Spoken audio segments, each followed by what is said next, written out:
নাম না ইবান নাম না না ইবান ইবান নাম নাম বড় যা দর্দি টান দিত বাবারে মুজি মোর কোনো জায়গা তোর কোনো জায়গা দিছে না সেটা আমি একটা পাইপ দি পাইপ দিয়ে আনতে পারবি পাইপ দিতেছি যা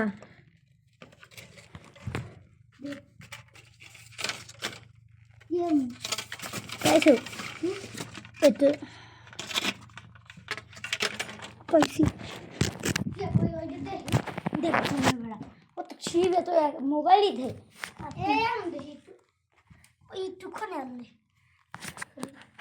तो बेटा बाहर हमें सब देखी बेटा कौन है मुझे कौन है बड़ा कौन है पीछे पीछे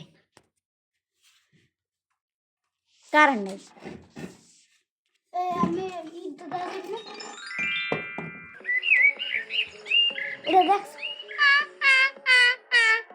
এবার থাক এই ঘরে বন্দি হয়ে খুব বার বেড়েছিলি তাই না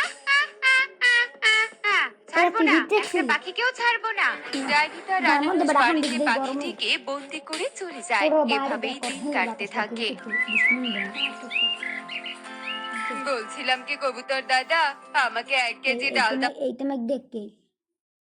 এই তোমাকে দেখুন ঠিক আছে তারপরে হ্যাঁ ছাড়বো না একটা পাখিকেও ছাড়বো না ডাইনিটা রানারোজ বাড়িতে সে কি কথা বাকি আছে মানে তোমাকে তো গতকালই সব টাকা শোধ করে দিয়েছি তুমি কি ভুলে গেছো নাকি সুখী দিদি তো আমার বাড়ি থেকে টাকা নিয়ে এসেছে মিথ্যে বলার জায়গা খুঁজে পাচ্ছিস না তাই না সুখী তো ধারের টাকা নিয়ে এসেছে সুখীর কাছে কাকুলি ধার নিয়েছিল সেই টাকা এনেছে বললেই হলো তাই না তোমার কাছে প্রমাণ আছে নাকি যে কিসের টাকা ছিল তাই বেশি কথা বলো না আমার মতো ধনী পাখির কিছুই করতে পারবে না তুমি তালুকা উল্টো কবুতরকে শাসিয়ে সেখান থেকে চলে যায় এদিকে কবুতর ভীষণ মন খারাপ করে সত্যি এই কালোর দিন দিন ক্ষমতা বেড়েই চলেছে আর ক্ষমতা বাড়বেই বা না কেন সারাক্ষণ তো শুধু অন্যের সম্পত্তি দখল নিয়েই ব্যস্ত থাকে কবুতর ঠিক করে যে সে আর কালোর কাছে কোনো কিছুই বিক্রি করবে না এভাবেই দিন কাটতে থাকে এই ফলগুলোতে বেশ পুষ্টি আছে রে মা তোকে রেখে রেখে আমি খাওয়াতে পারবো সুযোগে আমাকে খেতে দিলে কি রে মা থামলি কেন কি দেখছিস ওদিকে তাকিয়ে ওই দেখো মা কাকুলি মাসি এদিকে আসছে আরে হ্যাঁ তাই তো তাড়াতাড়ি চল রে মা ওই কাকুলি এদিকে এলে দেখবি বুদ্ধি করে আমাদের থেকে ফলগুলো কেড়ে নেবে চল মা চল তারা মা মেয়ে দ্রুত পা চালিয়ে সেখান থেকে চলে যায় আরে আরে ওরা মা মেয়ে কোথায় পালিয়ে গেল ওদের কাছে তো অনেকগুলো ফলও দেখলাম বুঝেছি আমাকে দেখে পালিয়ে গিয়েছিস তাই না এর সত্য আমি নিয়েই ছাড়বো টুনি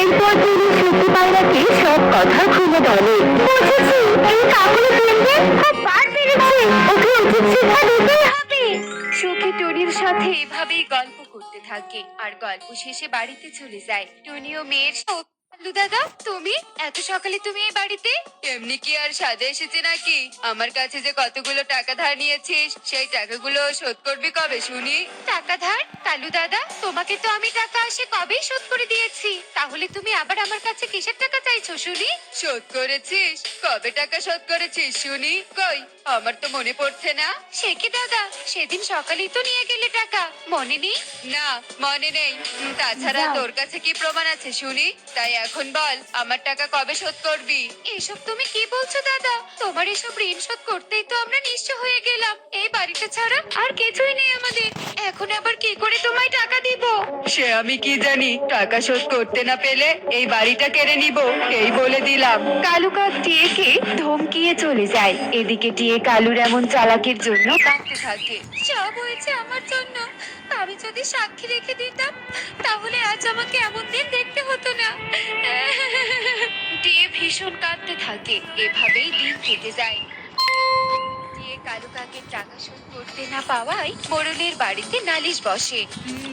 এবার তোরা বল দেখি কি হয়েছে তোদের দিয়ে, সত্যি করে বল দেখি তুই কি কালুকে টাকা দিয়েছিস? হ্যাঁ মোড়ল বাবু, আমি সত্যি বলছি, আমি কালু দাদার সব টাকা পরিশোধ করে দিয়েছি। না মোড়ল বাবু, আমি মিথ্যে বলছি না, দিয়ে আমাকে কোনো টাকাই দেয়নি, তাছাড়া ওর কাছে কোনো প্রমাণও নেই। তাই তো, যেহেতু কোনো প্রমাণ নেই তাই আমি কালুর কথাই বিশ্বাস করলাম, দিয়ে তুই তোর বাড়ি কালুকে দিয়ে দিবি। মোড়লের কথা শুনে টিয়ে কাঁদতে কাঁদতে সেখান থেকে চলে যায়। এদিকে বাকি পাখিরাও যে যার বাড়িতে যায়। আপনার কথা মতো জিতে গেলাম মোড়ল বাবু, এবার চুপচাপ আমাকে বাড়ির ভাগ দিবি, বুঝেছিস? মোড়ল আর কালু ভীষণ হাসতে থাকে, আর টুনি আড়াল থেকে এই সব কিছু দেখতে পায়। আর হেসে লাভ নেই দাদা, আমি সব জেনে গেছি। ছি কালু দাদা, তার মানে তুমি এতদিন এত অন্যায় কাজে মোড়লের আশকারাতি করতে, এবার আমি সব বুঝতে পেরেছি। এই টুনি, এই তোকে এত কথা কে বলতে বলেছে শুনি? একদম ঘাড় ধাক্কা দিয়ে তোকে বের করে দিব, কিন্তু চুপচাপ যা দেখেছিস ভুলে যা। না, তোমরা দুজন অনেক অন্যায় করেছো আমাদের বনের পাখিদের সাথে, কিন্তু আমি আর অন্যায় করতে দিব না।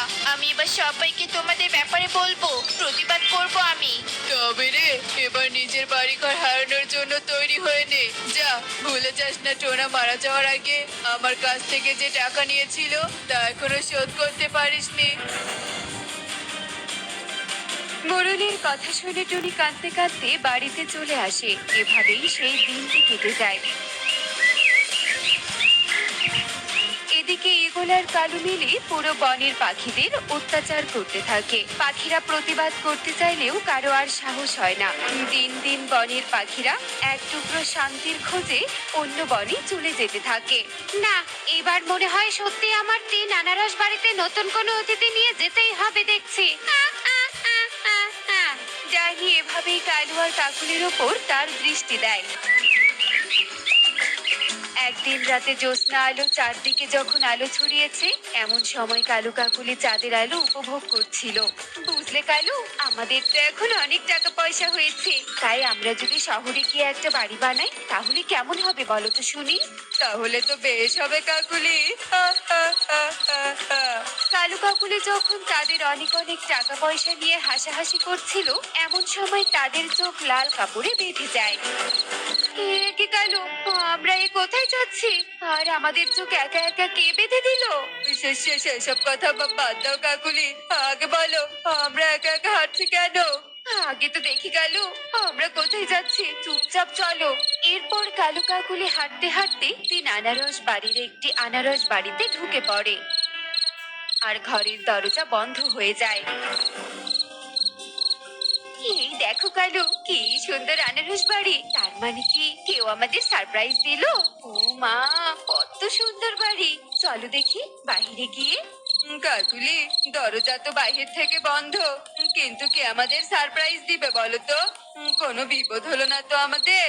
ধুর কালু, চুপ করো তো, এত সুন্দর বাড়ি দেখেও তোমার বিপদের কথা আসছে, চলো ঘুমিয়ে পড়ি। কালু কাকুলি যখন এভাবে হাসছিল, এমন সময় সেখানে হঠাৎ দরজা খুলে যায়, আর একই ভাবে মোড়েলও চোখে লাল কাপড় বেঁধে ঘরে প্রবেশ করে। এ কি মোড়ল বাবু, আপনি আপনি আবার আমাদের ঘরে কেন? না না, এটা তো আমরা সারপ্রাইজ পেয়েছি, আমরা আপনাকে এই ঘরের ভাগ দিতে পারবো না, চলে যান আপনি। বললেই হলো নাকি আমি মোড়ল, তাই এ বাড়ি আমি পাবো?